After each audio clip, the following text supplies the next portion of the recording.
दो लड़कियां एक दूसरे की बहुत अच्छी दोस्त होती हैं। एक दूसरे के सुख दुख में हर जगह वह काम आती थी। दोनों ही लड़कियां कॉल गर्ल का काम करती थी। जब जब उन्हें कहीं बुलाया जाता था तो वह उस बुलावे पर जाती थी और ग्राहकों की सेवा किया करती थी। एक दिन एक लड़की को बुलाया जाता है क्योंकि वह लड़की हमेशा ही उस ग्राहक के पास जाती थी, लेकिन उस दिन उसकी तबीयत खराब होती है, वह परेशान होती है। तब वह अपनी सहेली से कहती है कि आज मैं अपने ग्राहक के पास नहीं जा सकती, इसलिए मेरी जगह वहाँ तुम्हें जाना होगा। तुम वहाँ पर जाना और उसकी अच्छे से सेवा करना। किसी भी तरह की कोई शिकायत नहीं मिलनी चाहिए, क्योंकि बात यहाँ पर सहेली की थी, तो इसलिए सहेली ने इस मामले को बड़ी गंभीरता से लिया और वहाँ चली जाती है। वहाँ जाने के बाद वह उस ग्राहक की सेवा करती है और उसके बदले में उसे अच्छी खासी रकम भी मिलती है। उसे इस बात का बिल्कुल भी अंदाज़ा नहीं था कि जिस काम के लिए वह बुलाई गई है उसके लिए उसको इतना ज़्यादा पैसा मिल रहा है। इसलिए फिर उसने उसकी ऐसी सेवा की कि अपनी ही सहेली का पत्ता साफ कर दिया। तो इन दोनों में इस बात को लेकर कहा सुनी हो जाती है। कहा सुनी में कुछ ज़्यादा ही विवाद हो जाता है, जो दोनों आपस में लड़ बैठती हैं और एक दूसरे पर जान छिड़कती थी, एक दूसरे की बड़ी मदद करती थी। अब वो एक दूसरे की जानी दुश्मन बन जाती हैं और यहीं से एक नई कहानी का जन्म होता है। ऐसी कहानी जहाँ तक जिस इलाके तक यह कहानी सुनाई गई, लोगों को यकीन नहीं हो रहा था कि ऐसा भी हो सकता है। वाकई आज की कहानी बड़ी दिलचस्प है, बड़ी ही अजीबोगरीब है। नमस्ते, मेरा नाम है अमित सोलंकी। आज की जो सच्ची घटना है मैं आपको सुनाने जा रहा हूँ। यह सच्ची घटना है, यह एक दिलचस्प किस्सा है उत्तराखंड के काशीपुर शहर का। लंबे समय से पत्नी से अलग रह रहे पति ने एक दिन मौज मस्ती के लिए महिला दलाल से संपर्क किया। महिला दलाल ने कहा कि जैसा दाम दोगे वैसी लड़की का इंतजाम कर दिया जाएगा। शख्स ने उस महिला दलाल से कहा कि पैसे की चिंता न करें, बस वो फ़ोटो भेजकर पहले कॉल गर्ल पसंद कराएगी, उसके बाद स्पेशल ऑर्डर पर वो मनपसंद कॉल गर्ल की सप्लाई कर देगी। कॉल गर्ल रैकेट चलाने वाली महिला दलाल ने युवक की उस शर्त को मान लिया। दिनेशपुर के मूल निवासी युवक ने दरअसल इस घटना से कुछ समय पहले ही काशीपुर के आईटी क्षेत्र में रहने वाली एक लड़की से शादी की थी। वो शादी कुछ महीने के बाद ही टूट गई। पत्नी अलग होकर अपने मायके में रहने चली गई। हालांकि इस बीच बीवी कभी कभार ससुराल का एक दो चक्कर भी लगा लेती थी। पति को पत्नी के चरित्र पर शक तो था, मगर उसके पास कोई पुख्ता सबूत नहीं था। वो हर वक्त चरित्रहीन पत्नी को गलत साबित करने के लिए सबूत की तलाश में जुटा रहता था। एक दिन इसी बीच किसी तरह से पत्नी की सहेली पति से टकरा गई।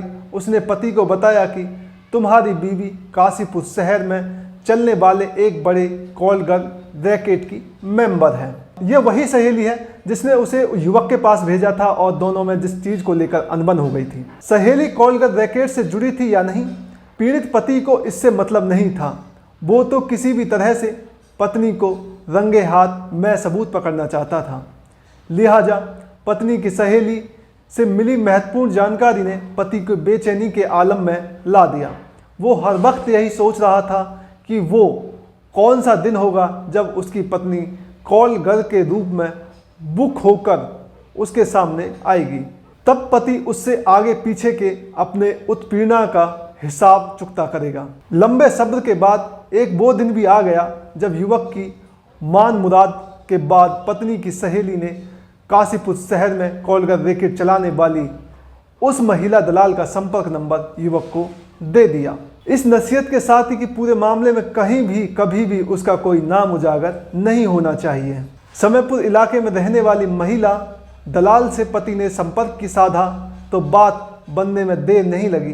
पति की गुजारिश पर महिला कॉल गर्ल दलाल ने अपने साथ सेक्स रैकेट से जुड़ी कुछ लड़कियों की तस्वीर व्हाट्सएप पर युवक को भेज दी। तब तक महिला दलाल को इस बात की दूर दूर तक भनक नहीं थी कि युवक की मंशा क्या है और कितनी खतरनाक है। महिला दलाल द्वारा व्हाट्सएप पर भेजी गई लड़कियों की तस्वीरों में युवक से अलग रह रही उसकी पत्नी की फोटो भी थी।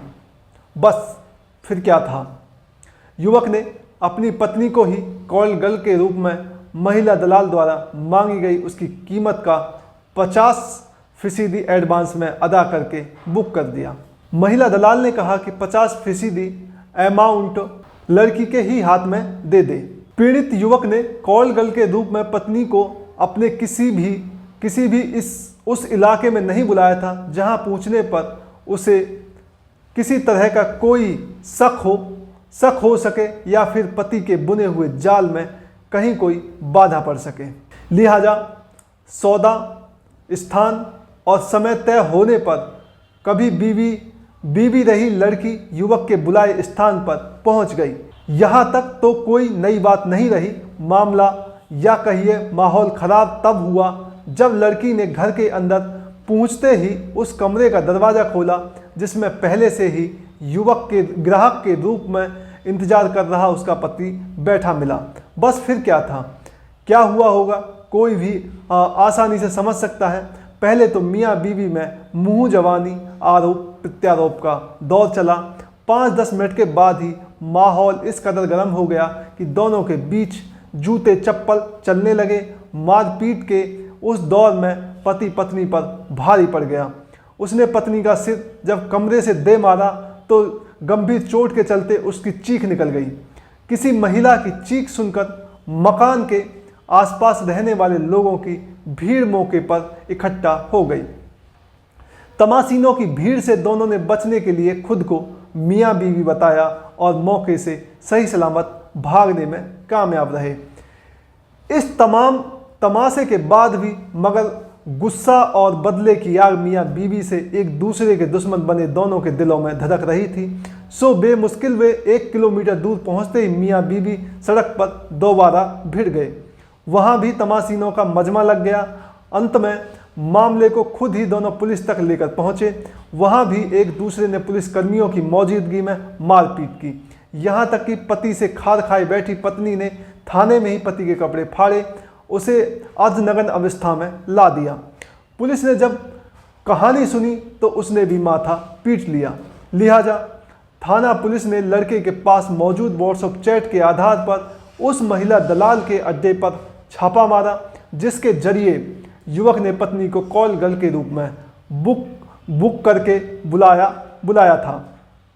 महिला दलाल ने पुलिस के सामने जब सच कबूला तो मियाँ बीवी में एक बार फिर जूतम पहचान शुरू हुई। दोनों एक दूसरे के ऊपर बदचलनी का आरोप मरने लगे। बात किसी तरह से न बनती देख पुलिस ने थाने में दोनों परिवारों को भी बुलवा लिया। लिहाजा मियाँ बीवी के बीच मनमुटावे की जो बात अब तक दबी छुपी थी वो दोनों परिवारों तक में फैल गई। यह अलग बात है कि इतनी तमाम मशक्क़त के बाद भी मियाँ बीवी ने अंत में थाने चौकी में कोई शिकायत लिखित में किसी के खिलाफ उस दिन नहीं दी और दोनों ही पक्ष थाने में ही एक दूसरे को आइंदा भी सबक सिखाने की चेतावनी देते हुए रुखसत हुए। तो आज की कहानी में इतना ही। देखते रहिए क्राइम आजकल। अगर हमारी स्टोरी पसंद आए तो लाइक कीजिए, शेयर कीजिए और चैनल को सब्सक्राइब करना ना भूलें। धन्यवाद।